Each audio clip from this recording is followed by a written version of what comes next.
One of the things I thoroughly enjoy Sunday mornings is bringing you new faces with new stories. We have today Heath, who is a member of our school community, started flipping properties 6 or 7 years ago, now owns long-term rentals, and we're just going to peel this story apart, ask him about all the twists and turns. Heath, how you doing, man? Doing good this morning, Michael. Thank you for having me. Awesome. Thank you for saying yes to some guy on the internet. I appreciate it. Well, hey, if I can spread my story and inspire some other people, I love doing that. So Awesome. Well, let's kind of give me your resume. Where you at? What you do? Tell us the timeline, and then I'll start asking you some questions. yeah, I'm in Richmond, Michigan. We started flipping in '09. Just me and my brother. Talked about it for years and was always interested about it. And I kind of have a flipping background. I started when I was 10 years old with flipping a lawnmower, and then it turned into vehicles and then boats, and then we moved into real estate. So yeah, we started in '09. Just him and I. We would swap labor. We'd do one of his houses, do one of mine. And we did that till probably about 19.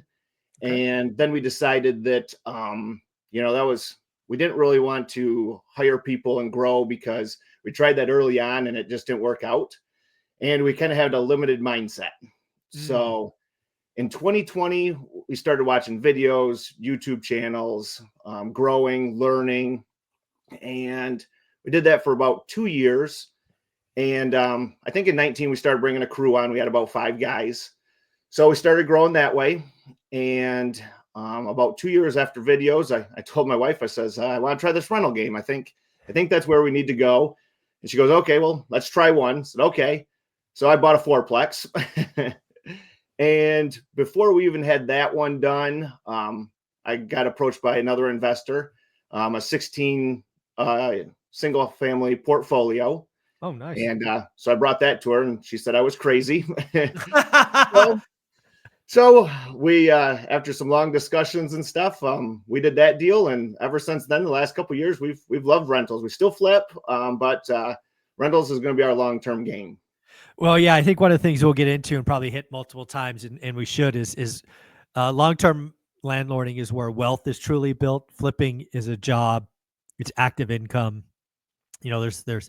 It can be lots of fun, but it also can be lots of stress flipping homes. Right. Yes. Yeah, absolutely. Yeah. There's a lot more work involved. We do like that. I've always liked the concept of taking something and seeing the before and after, and yeah, knowing that we did that. And, I really appreciate that process. No, I do as well. Why don't we go back? I always like talking about that first deal. So first and foremost, I do not know Michigan at all. Don't know Richmond, Michigan at all. What was housing doing in '09? Was it like a lot of the country and stuff was 50% off, or what was going on in 2009? Yep. So we started watching in probably '07, '08. I bought my first personal home in '07 and thought, oh yeah, we got a great deal. Well, then the market kept going down and down, and so we watched it, and I got laid off from my job the winter of '08, '09. Okay. And we've been talking about it for years. I says, you know what, I'm gonna do it. So I went and found a realtor. Didn't have any experience in real estate. Went and found a realtor to show me some foreclosures.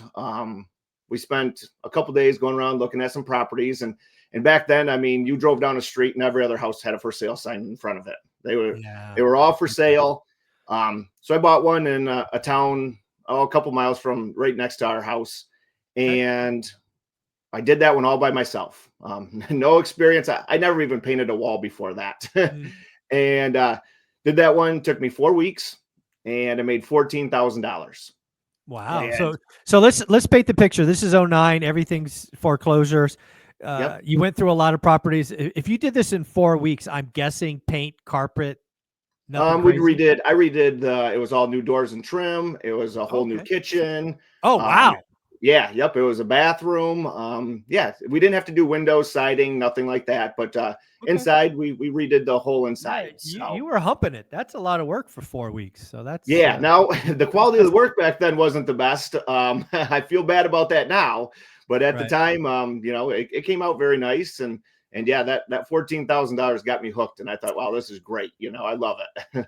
Yeah, one of the things about real estate is once you get that proof of concept, that first win, it's like, I see it now. Yep. Yeah. And we watched, but that was when all the HD TV shows were out and, watching them. And, I was like, okay, well, yeah, I did it. And I know I can do it now. So, Yeah. So what did you buy that first foreclosure for? Do you remember roughly? yeah. Well, what got me into it was a few months before that, I sold some vehicles I had and I had like, I think $35,000 in my bank account. Okay. And I went to the bank and, sat down with a financial advisor and he's telling me what they do and what I would make and all of that. And at the end, I asked him, so if the market crashes even more, or Right. whatever you're invested in goes out of business, what happens to my money? He's like, well, it's gone. It's I good. didn't like Zero. that. Yeah, yep, it's gone. And I didn't like someone else having that control over it.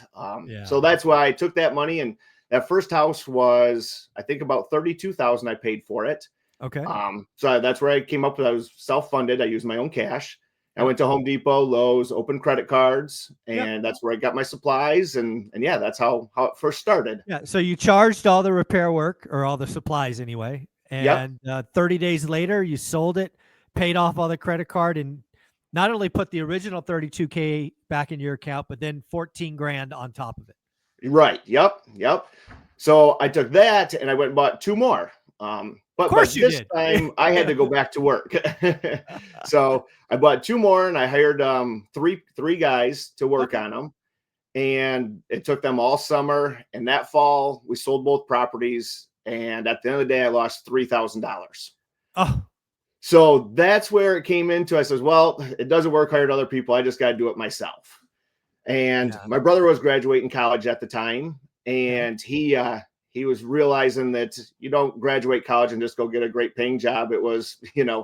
entry Put in level. your So time. Yep. yeah, so he was interested. So he was my laborer. He goes, well, we'll do it together, and I'm going to do some houses. And I said, okay. So when I was working my full time job, he was still working on the properties Got it. and making progress. So that's where we went from there, just him and I, and we would swap labor. So it worked out really well. Yeah, that's really interesting. So you do one yourself, you make 14 grand, you go back to work, you hire a bunch of guys, and you lose 3 grand and more time, right? It was Yeah. first one Yes. was a month, the next one was 3 or 4 months. And that's your wake up call. It's like, well, we got to do something different, honey. Exactly. Yep. That didn't work. So yep, change up and don't let it discourage you. Stay at it, but you gotta change up and figure out what works. Very cool. So you're still working, your brother's working on projects. It's probably what, 21 or no, it's probably 2011, 12, 13 at this point. Right. What Yep. how many projects you think you were doing together in an average year? Him and I were doing probably about 6 to 8 a year then. That's not And bad. One then every 2 months or so. Yeah. yeah. And then we had our first son and my wife wanted me home because I was traveling for work. So that's when I quit doing management, what I was doing, and just Mhm. did real estate full time. So then we started knocking them out. We were getting up to 12, maybe 13 a year, just him and I. One a So month. we were Wow. doing pretty good. Wow. And now all of these are driving distance from where you live? Right. Some of them were far driving distance. But still driving. Oh yeah, still driving because want to be home at night and put the kids to Yeah, bed and that kind of stuff. So that's awesome. in our area, we looked around, and my brother, he was single at the time, so he would stay in a hotel wherever the house was.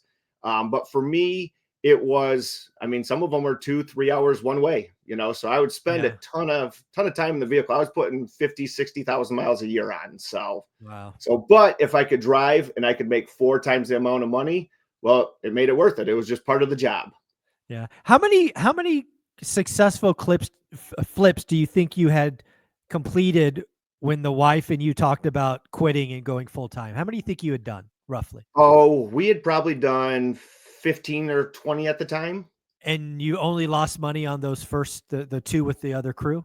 Yep. Those are the only two that we went in the negative on. All right. So again, you've got not only proof of concept, you've got process procedures, you know what you're looking at, you know what sells. So it makes total sense. And then essentially you double your output, Yes. right? You go from one every 2 months to one a month. Right. And Yep. still just you and your brother. Yep. So then that took us to probably about 2018. And we got to the point where we were, we had systems in place. We were being as efficient as we could be. We had one guy working for us, and my dad was doing flips also. So I says, well, let me back up. I thought we got to the point where we didn't think we could do any more, and we weren't scaling. So I thought, well, I had some money sitting on the side. I'm gonna go into business with another guy and do another business. So that was a fence installation business. And after about a year and a half and $200,000 later, it was a fail. So that was, there's a lesson there. I've actually had a couple of successful people on. I think his name was Steven. I might be mistaken. He's a pharmacist. It was that discussion. And yep, he too, right, got to a point where he couldn't do anymore, got distracted by what I call shiny objects. You call them whatever you want. And it was just a big money loser. It's a big money pit. Don't get distracted, guys. It's okay. Exactly. Just keep going. Like you say, do something for 10 years, stick with it, and it'll work. It's that simple. I know it feels boring, but it's working. I know. I wish I had those videos back then. So then we went back to real estate and says, hey, we're going to focus on what we know and grow. So that's when we brought my dad's crew on, and we had a crew about 4 or 5. And that's when I went to more project management and having the guys do the work. And we got up to doing roughly about 24 houses a year with our crew. So that's a legit business, right? Yeah. And so what do they sell for? What's an end product sell for today? Entry level houses around us. We always stuck with entry level. We never went any bigger. It always worked for us. Those houses always seemed to sell. They didn't fluctuate as much in price. We were trying to make 40% on our money. If we could buy a house, have it rehabbed for around the 150 mark and sell between 250 in there and try to make 40% return on our money. So, well, that doesn't suck. No, it was really good. And we were supporting 3 businesses off this. We were running one crew, but we were doing my brother's houses, my properties, and my dad's all at the same time. So that's awesome. So how were you finding deals? Obviously you started in the MLS way back in the day, but did you have to do marketing and cold calling and all of that, or you still MLS based?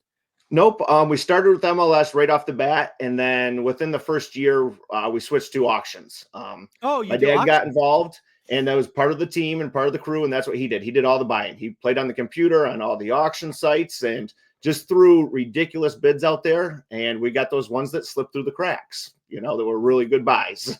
Nice. Well, that's again, one of the things you learn in real estate over the years is you do make your money when you buy. You recognize it when you sell, but you make your money when you buy. So what are you doing today, right? It's now 2025. Is auction still working? No, actually last year the auction slowed up, and we swore off MLS. Anybody that came to us, no, we can't get anything great deals on MLS. Not what we were looking for. But the funny thing is quit those limiting beliefs and open your eyes back up. And we got back to MLS, and so far this year we've got, I think, 3 off MLS so far this year. So, and the disrespectful offers have been working. I just picked up one that was listed for 200. We got it after some price drops, everything else we got for 145. So, folks, I've been doing this a long time. MLS has a few motivated sellers. Your job is to find them.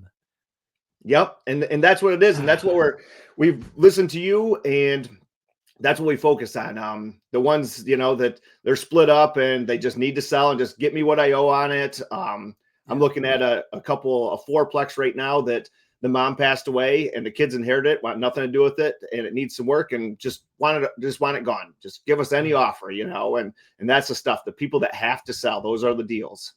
And that's why you have 2025 being the last hard year for transactions, because the only stuff that's going to sell, in my opinion, with 7% rates are people that have to sell. People are going to take any price that makes sense. And guys like us who know how the numbers work, we're willing to put in a disrespectful offer, make sure it cash flows day one, and then we hold for a couple of years, rates come down, and magic happens. Hey, yep, exactly. Yep, it's patience. You got to have that patience. I just wish it didn't take me so long to learn that. Yeah, you did have a decade of active income. Exactly, yes. I think back in 2009, 2010, when we were buying properties and we were picking up single families, with great garages and basements. We were picking them up for 8-10 grand. I mean, we were picking up nice houses for 30,000, brick ranches, great areas. And if I would have just held on to some of those, I mean, those are $300,000 houses now. Yeah, it's funny you bring that up because one of the things I did after I left my job in 2018 is I flipped. I think I counted 56 or 57 homes. I call them homes. They were duplexes. Even I did a 6-unit flip, 6-unit apartment flip. But I wish I kept them all. I'm like, Yeah. what? I didn't have to sell them. I'm like, And you that's it. freaking idiot. What are you Yep, doing? and that's it. We didn't have to sell them all. And if we would just kept 1 or 2 a year, it would have made a world of difference. Yeah, if you're an active flipper today, and again, it's fun. It's fun to turn what I call slumlord properties into pride of ownership. That's what I focused on, is taking the damn near teardowns and turning them into something. If you just keep 1 out of 4, your life will be fundamentally different in a decade. It's just how the math works. Yep. Yeah, and we kind of jumped into the rentals pretty hard, 16 houses at once, but it worked out. That was a land contract deal, and I put $10,000 down a house, so I put 160 down. Okay. And then within the first 2 years of owning, we've owned them a little over 2 years now. Last year we were slow on flips. We couldn't find flips, and we had some people moving out and still need to turn money and pay bills. So I flipped 6 of those rentals, and I think I profited almost 150. So I almost got my whole initial down payment investment back out of them, and then still had 10 houses, that were cash flowing. So you're essentially 0 down on 10 houses, basically. Yes. Yep. And now we're just getting into, I just closed a loan with Convoy, the DSCR loans, and we're just getting into that process and actually starting to leverage them and use some equity in them and do it that way. Yeah. Jonathan and Dustin at Convoy are amazing guys. So, they did a great job. And that same thing, I got them from watching you and watching this channel. So. Oh, I appreciate that. What are some other things like where do you go from here? Is it now kind of the strategy of flip 2, keep 1? Do you have kind of goals like that, or what's going on, Heath? Still want to flip, keep our guys going, but also still want to keep adding doors, adding rentals, long-term ones. Some of our properties rentals are a little rougher, changing those out for, just better quality rentals. And we've thrown the idea around on maybe even some new construction. In the future, and building duplexes, to rent, and so we've kind of thrown that idea around, but we're taking all those limiting beliefs off, and the sky's the limit. We'll see where it goes. So that's amazing. I love this story. So again, it's just you, your brother, your dad get involved. The kids are coming up behind you. How old are the children now? My kids are 5 and 12. So okay, do they visit the job site or getting their hands dirty or what? Oh yeah. My daughter, I think it was about a year ago, we were playing with her Barbie house and stuff, and she was talking how she was renting the rooms out, and I was like, "This is great. We're on the right path." Your house hacking a Barbie house. Yep. Respect the game. Yep, exactly. My son was telling me the other day they had a school assignment where what would they do if they got $50,000, and all of his buddies and stuff were saying, well, we'd go buy a new house, we'd buy a Lamborghini, all this stuff, and he said he was going to go buy a beat up truck and a fixer upper house. And that's how he was going to spend his money. So perfect. Your son won the game. If he keeps that mindset, yep. he won. That's amazing. What advice do you have? Because real estate investing is obviously a place you can make a lot of money. Flipping's a lot of money. What are some tried and true things you would tell somebody if you had, a 5-minute conversation with them? What would be some gems you drop on them?